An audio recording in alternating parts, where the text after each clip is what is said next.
Okay, late po tayo sa upload. This is November 7, 2016, 2017, 2018 na daily episode natin. Pasensya hunyo, talaga nakapag-live kagabi. Hindi talaga kinaya. Ang pangit ng boses ko, halos mawala na lahat. Ngayon, pinipilit ko ma-download lahat-lahat para sa inyo po. Ito yung vibrations nyo kahapon. Tingnan natin. Una,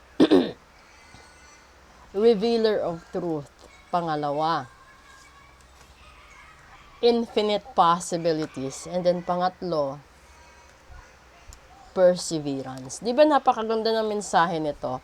Kasi kalimitan sa atin, nagkakaroon tayo ng pag-aalinlangan dahil ayaw pa natin bumitaw sa nakaraan. Tapos, marami tayong pangamba na harapin ang kasalukuyan. Kasi kalimitan sa mga tao, no, magsasabi, baka hindi ko kakayanin. Na kapag nalaman ko ang katotohanan, baka anong magawa ko, no? Baka maapektuhan ang trabaho, apektuhan ng pamilya, lahat-lahat. Ang dami, di ba? Pero alam nyo, kahit anong gawin natin, kailangan talaga nating harapin ang katotohanan.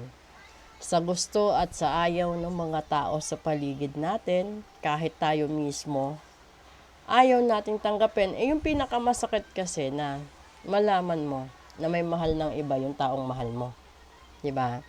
Tapos yung pangalawa doon, mas pinili ng mahal mo, yung mahal niya kumpara sa'yo. Masaklap yun, diba? Pero, sa kabilang banda naman, meron namang naghihintay na blessings para sa'yo. Kung may nawalang mga ari-arian, may nawalang pera, may ibabalik. Merong replacement si universe at saka si God para sa'yo. Huwag ka lang makalimot mag-persevere. No? Yung para bang habang naghihintay ka ng pagkakataon. Kasi sa punto natin, gumagawa tayo ng aksyon, gumagawa tayo ng hakbang kung paano tayo uunlad. Pero hindi tayo makakarating dito sa pangatlong barahan na to at dito sa success na ito kung hindi natin matatanggap itong una. Alam nyo, bigyan ko kayo ng magandang example na may mahal kang iba na gusto mong pakasalan, gusto mong maging katuwang sa buhay mo, tapos siya hindi mo inaasahan, may mababae din, no? Sa lalaki ito, sa lalaki muna. May babae rin na nagdadasal na sana siya din ang makasama mo sa buhay. Pero yung babae na yun, alam niya na hindi mo siya mahal kahit gaano pa siya kaganda, di ba? Dumating sa punto na nadala ka sa tentasyon, nagkaroon kayo ng gathering hanggang sa punto na kung kailan ka desidido na pakasalan yung taong matagal mo nang minamahal. Tsaka naman dumating sa punto na nakabuntis ka ng ibang babae. 'Di ba? Maraming sitwasyon na ganyan. Tapos sa dahilan na hindi mo matanggap ang katotohanan, pinakasalan mo yung nabuntis mo, pero hindi mo pa rin tanggap na wala ka ng pag-asa doon sa taong gusto mo talaga. Ganon din yun sa babae, di ba? Kasi minsan sa kalasingan, kaya ka nabubuntis. Gawa ng hindi mo inaasahan, nalalasingin ka ng mga lalaki, mabubuntis ka, masisira yung pangarap mo sa buhay, masisira yung lahat-lahat. Kaya dapat, kung ikaw man yung pinakasalan dahil sa nabuntis ka lang, at dumating sa punto na nagmahal uli ang asawa mo, tanggapin mo. Kasi yan yung hustisya ni universe sa'yo. Lihim siyang nasaktan nung ninakaw mo ang pagkakataon na makasama at mapakasalan niya yung taong gusto niya.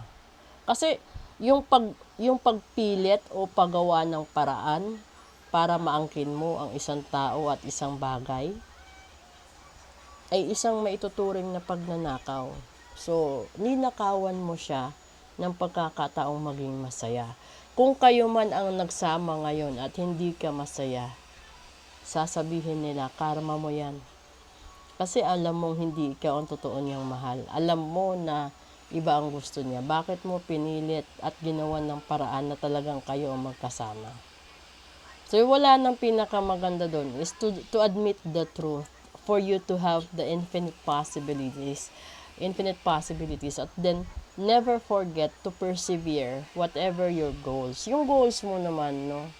Huwag yung hanggang sa punto na magnanakaw ka na talaga. Kasi yung kailangan lang natin is mahalin mo lang yung tao. Ganun lang yun. Sa trabaho, sa negosyo, sa pagkakaibigan, sa paaralan, ganun dapat. Mamuhay ka sa katotohanan. Tanggapin mo kung talo ka. Huwag ka nang magalit. Kung sa tingin mo, yung isa ipinanganak na may kaya, yung isa ipinanganak na matalino, yung isa naman ipinanganak na masipag at madiskarte sa buhay, kaya siya umangat, tanggapin mo. Yung gagawin mo doon, tanungin mo siya, paano siya umangat sa buhay, at yun din yung subukan mo.